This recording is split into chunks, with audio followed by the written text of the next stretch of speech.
Hello नमस्ते साथीहरू YouTube च्यानलमा चाहिँ तपाईँहरूलाई स्वागत गर्न चाहन्छु। आज चाहिँ मैले तपाईँहरूको लागि सानो जानकारीमूलक भिडियो क्लिप चाहिँ लिएर आएको छु। यदि तपाईँहरू पनि नयाँ यात्रा तय गर्दै हुनुहुन्छ भने एयरपोर्टमा चाहिँ के गर्नुपर्छ कसो गर्नुपर्छ भन्ने खालको जिज्ञासालाई चाहिँ मेटाउनको लागि मैले यो भिडियो लिएर तपाईँहरूमा आएको छु। भिडियोलाई चाहिँ अन्तिमसम्म हेरेर के कस्तो लाग्छ प्रतिक्रिया दिन नभुल्नुहोला। धन्यवाद। ठ्याक्कै बसबाट उभियो। त्यसपछि भनेको सिधै बस रोक्ने ठाउँदेखि टर्मिनल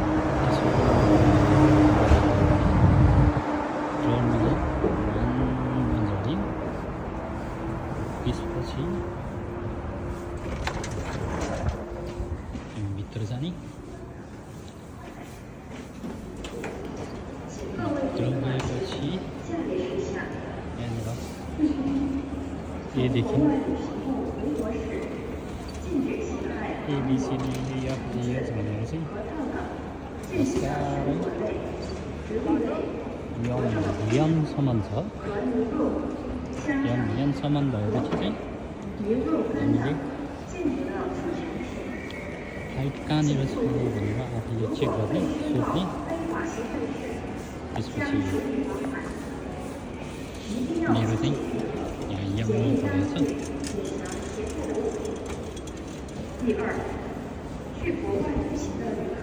अनि फ्लाइट हेर्नुको लागि चाहिँ बोर्डमा छ।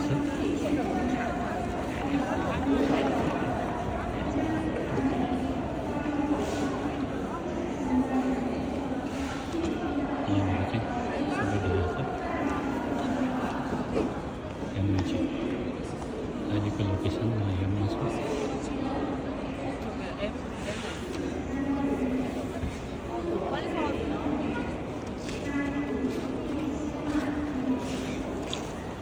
यहाँनिर हेऱ्यो भने मेरो कहाँनिर परेछ भन्दाखेरि यम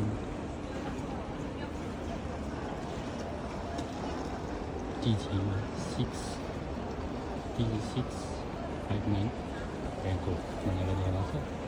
त्यसपछि कहाँनिर चेकिङ गर्ने यम 5देखि यम 18मा चेक गर्नुपर्ने रहेछ। अब म पनि यम 5देखि यम 18मा जानुपर्ने भयो। यहाँ हेऱ्यो भने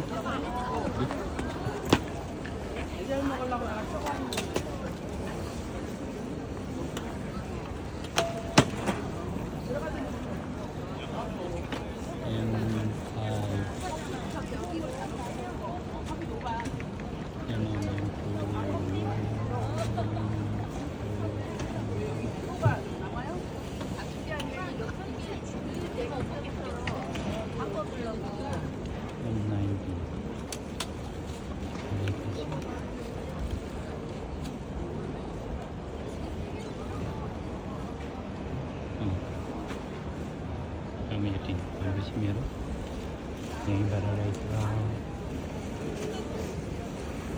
अनि यहाँनिर चाहिँ चेक इन योर सेल्फ भन्दा नि भयो। आफूले जाने भने होइन भने त्यहाँभित्र गएर चेक गर्ने।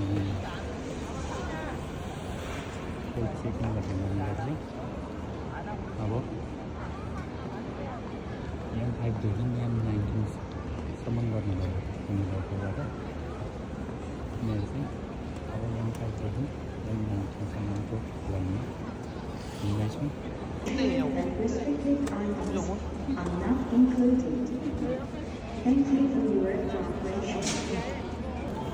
मैले चाहिँ यहाँनिर चेक गरेर बोर्डिङ पास लिइसकेँ।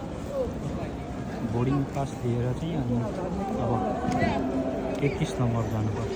31 नम्बर गेट जानुपर्ने हो। तपाईँहरूको एकचोटि 33 नम्बर जानुको लागि कहाँबाट जाने भन्ने सोध्नुपर्छ। यहाँ चाहिँ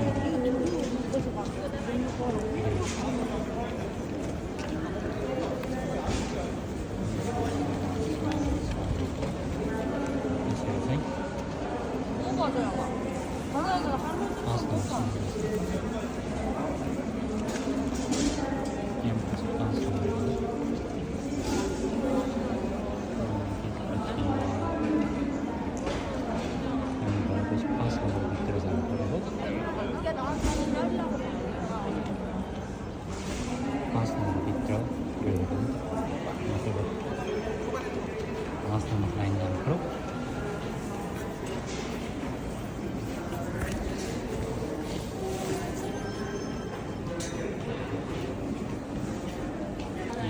चेकिङ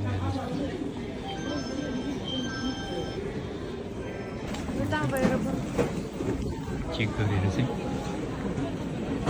टिकटमा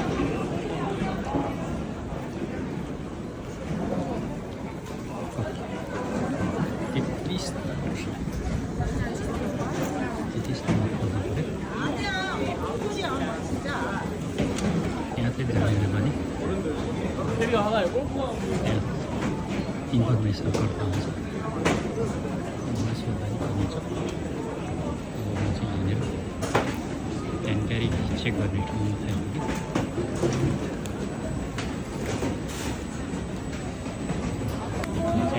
जानकारी चेक चाहिँ जति नम्बर चेक गर्दा नि हुन्छ। 1 नम्बर चेक गर्दा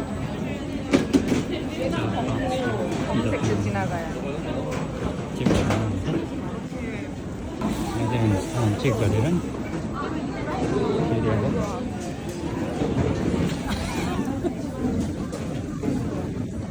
भित्र जानुपर्ने।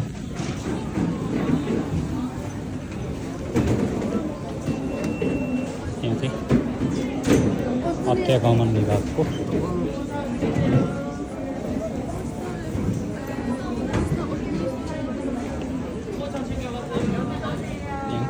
पासपोर्टहरू राखेर चेक गर्ने ठाउँ रहेछ।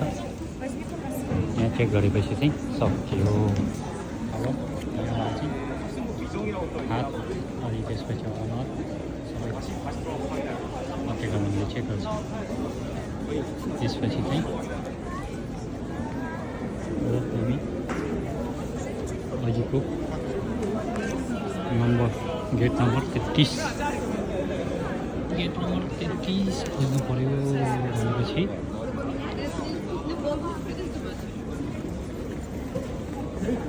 यहाँनिर हेर्दाखेरि 42 देखि 50 सम्म चाहिँ उता रहेछ अनि 5 देखि 41 सम्म यता रहेछ। भनेपछि यता जानु पऱ्यो। यहाँनिर हेऱ्यो भने 29 देखि 41 सम्म यहाँ रहेछ। 29 देखि 41 सम्म यता जानु पऱ्यो। भएन भने यिनीहरूलाई सोद्धा नि भयो अनि यहाँ हेर्दा नि भयो। 29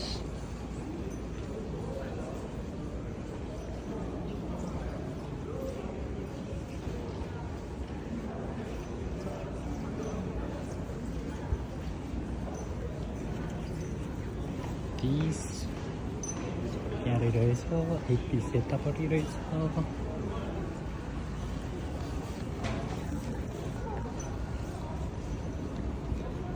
31 देखि 41 सम्म अझै जानुपर्ने रहेछ सिधा।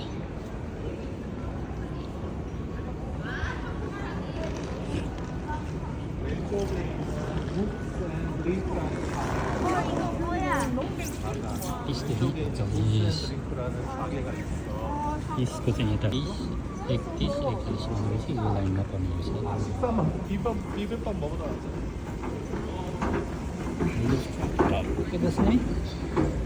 त्यसपछि आफै पुग्छ।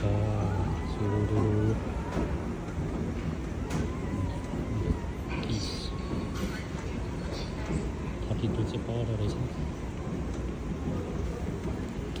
32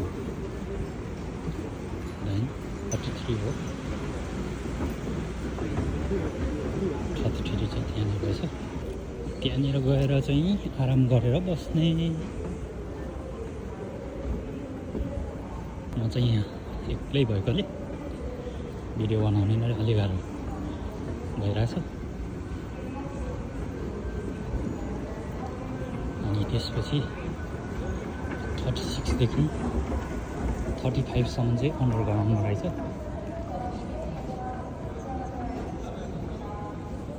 34 त्यता रहेछ। 37 त्यता रहेछ। 38 त्यता रहेछ। म चाहिँ 33मा आइपुगेँ अनि अहिले समय भएपछि चाहिँ यहाँ काउन्टरमा बोलाउँछ होला। त्यसपछि हेरौँ है त। यो गेट 33 भनेको छ। यो गेट 33 भनेको चाहिँ यहाँ गेट 33 अनि त्यसपछि ब्याङ्कक धेरै राम्रो छ।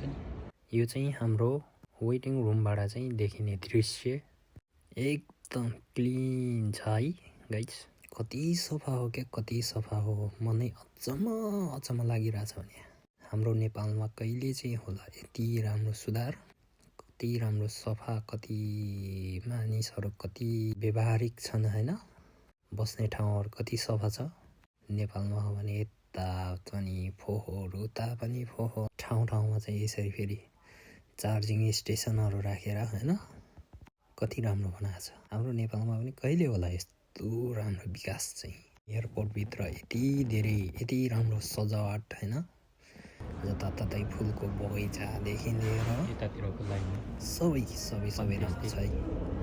अनि तल चाहिँ अब हाम्रो प्लेन आउन लागेको छ। हाम्रो प्लेनको लागि चाहिँ सेफ्टी अप नै रहेछ। त्यहाँनिर चाहिँ के छ कसो छ होइन, भुइँमा नकाँटीहरू किल्लाहरू केही छ कि भनेर एकदम हेरिरहेछ, सुरक्षा प्रदान गरिरहेछ। हाम्रो नेपालमा पनि यस्तै सफा सुन्दर बनाउन चाहिँ सबैले कोसिस गर्नुपर्छ है। मेरो भिडियो चाहिँ कस्तो लाग्यो अन्तिमसम्म हेरेर साथ दिनुभएकोमा धन्यवाद। यस्तै भिडियोहरू हेर्नका लागि लाइक सब्सक्राइब गरिदिनु हुन चाहिँ हार्दिक अनुरोध गर्दछु। धन्यवाद।